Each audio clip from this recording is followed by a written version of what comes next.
ಜೈ ಶ್ರೀರಾಮ್. ಆಂಜನೇಯ ದೇವರು ತುಂಬ ಬಲಿಷ್ಠ ದೇವರು ಮತ್ತು ಅತ್ಯಂತ ಧೈರ್ಯಶಾಲಿ ದೇವರು. ಹಾಗಾಗಿ ಈ ದೇವರನ್ನೊಂದು ಪೂರಿ ಜಗನ್ನಾಥ ದೇವಸ್ಥಾನದಲ್ಲಿ ಒಂದು ಹೊರಗೆ ಅಂದರೆ ಬೇಡಿ ಹಾಕಿ ಇವರನ್ನು ಬಂಧಿಸಿದ್ದಾರೆ. ಆ ದೇವಸ್ಥಾನ ಯಾಕೆ ಬೇಡಿ ಹಾಕಿ ಆಂಜನೇಯನನ್ನು ಬೇಡಿ ಹಾಕಿ ಒಂದು ಯಾಕೆ ಇಟ್ಟಿದ್ದಾರೆ ಅಂತ ಹೇಳಿ ನಮಗೆಲ್ಲರೂ ಸಾಮಾನ್ಯವಾಗಿ ಒಂದು ಕ್ವಶನ್ ಹುಟ್ಟುತ್ತದೆ. ಹಿಂದೂ ಧರ್ಮದಲ್ಲಿ ಯಾವುದೇ ಒಂದು ಘಟನೆ ಆಗಿದೆ ಅಂದರೆ, ಯಾವುದೇ ಒಂದು ವಿಷಯ ಇದೆ ಅಂದರೆ ಅದರ ಹಿಂದೆ ಒಂದು ಪೌರಾಣಿಕ ಕಥೆ ಇದ್ದೇ ಇರುತ್ತೆ. ಹಾಗಾಗಿ ಇಲ್ಲಿ ಕೂಡ ಒಂದು ಪೌರಾಣಿಕ ಕಥೆ ಇದೆ.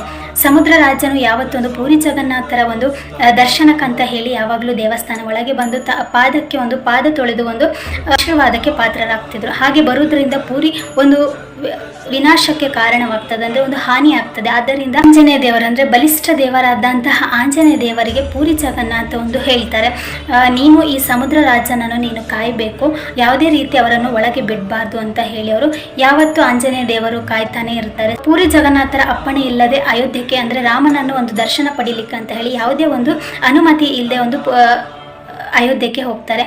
ಅಯೋಧ್ಯಕ್ಕೆ ಹೋದಾಗ ಒಂದು ಸಮುದ್ರ ರಾಜನ ಆ ಸಮಯದಲ್ಲಿ ಒಳಗೆ ದೇವಸ್ಥಾನಕ್ಕೆ ನುಗ್ಗಿ ಒಂದು ಭೀಕರವಾದ ಒಂದು ಹಾನಿ ಉಂಟು ಮಾಡ್ತದೆ. ಇದಕ್ಕೆ ಕೋಪಗೊಂಡ ಒಂದು ಜಗನ್ನಾಥರು ಒಂದು ಆಂಜನೇಯ ದೇವರಿಗೆ ಒಂದು ಕೇಳ್ತಾರೆ, ನೀನು ಯಾಕೆ ಇದನ್ನು ಅಂದರೆ ಎಲ್ಲಿ ಹೋಗಿದ್ಯಾ ಅಂತ ಹೇಳಿ, ಅಥವಾ ಯಾಕೆ ನೀ ಈ ರೀತಿ ಹಾನಿ ಆಯಿತು ಅಂತ ಹೇಳಿ, ಅಯೋಧ್ಯಕ್ಕೆ ರಾಮನ ದರ್ಶನ ಪಡೆಯಲೆಂತ ಹೋಗಿದ್ದೆ ಅಂತ ಹೇಳುವಾಗ, ಇನ್ನು ನೀನು ಯಾವುದೇ ಕಾರಣಕ್ಕೂ ನೀನು ಇಲ್ಲೇ ಇರಬೇಕು ಅಂತ ಹೇಳಿ ಒಂದು ಬೇಡಿ ಮುಖಾಂತರ ಅವರನ್ನು ಬಂಧಿಸ್ತಾರೆ.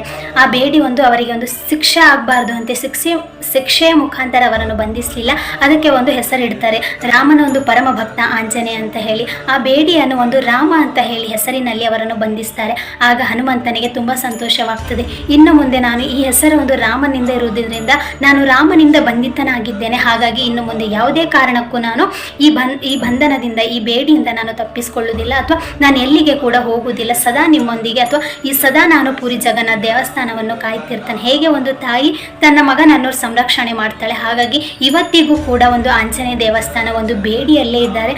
ಹಾಗಾಗಿ ಪೂರಿ ಜಗನ್ನಾಥಲ್ಲಿ ಇಲ್ಲಿವರೆಗೆ ಯಾವುದೇ ಒಂದು ಸುನಾಮಿಗಳಾಗಿರಬಹುದು ಅಥವಾ ಯಾವುದೇ ಒಂದು ಹಾನಿ ಇಲ್ಲಿವರೆಗೂ ಆಗಿಲ್ಲ. ಹಾಗಾಗಿ ಆಂಜನೇಯ ದೇವರ ಒಂದು ಶಕ್ತಿಯನ್ನು ನೋಡಬಹುದು. ಹಾಗಾಗಿ ಈ ರೀತಿಯಾಗಿ ಅವರನ್ನು ಬಂಧಿಸಿದ್ದಾರೆ. ಇದೇ ಒಂದು ಕಾರಣ. ಜೈ ಜಗನ್ನಾಥ್.